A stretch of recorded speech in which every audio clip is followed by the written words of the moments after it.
Malolos noong 1898, maliit lamang ang kaalaman tungkol sa pinagmulan ng Katawagay Baraswain. Alam nating lahat ang Baraswain ay matatagpuan sa bantog na lungsod ng Malolos.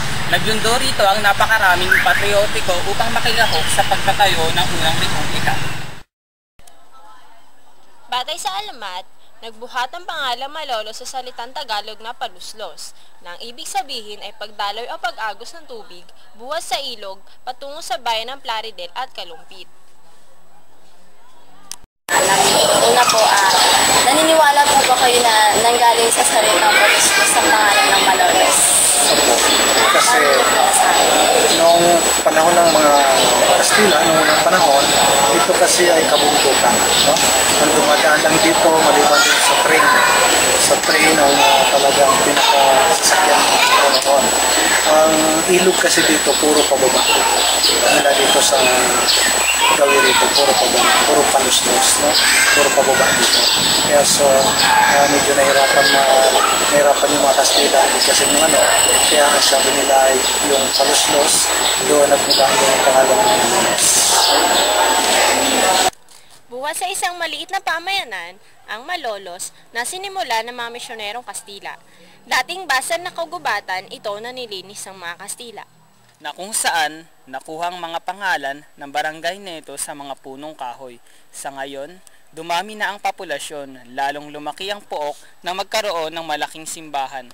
Simula noong 1580, sinimula na ang pagtatayo ng munisipyo sa Paseo del Congreso na ngayon bahagi na ng Barangay San Agustin.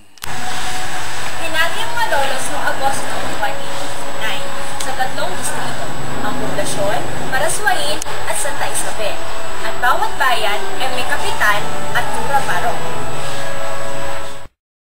Noong 1903, ang Baraswain at Santa Isabel ay isinamang muli sa bayan ng Malolos. Struktura ng simbahan ay muling isinaayos upang maibalik sa dating itsura.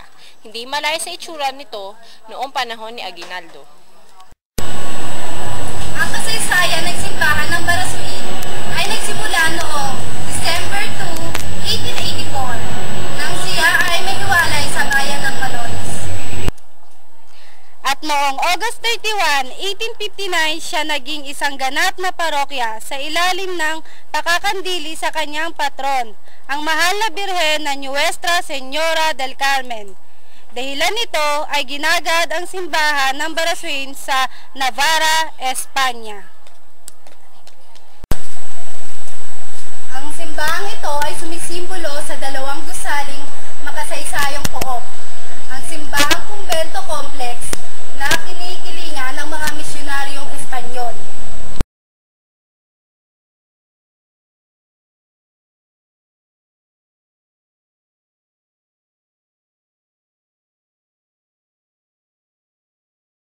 Isa ito sa mga pinaka-makasaysayang pook sa ating Pilipinas. Kaya maraming dumaray para sariwain nila yung mga makita nila yung mga nakaraang pangyayari na hindi nila nakita. Kaya dumaray.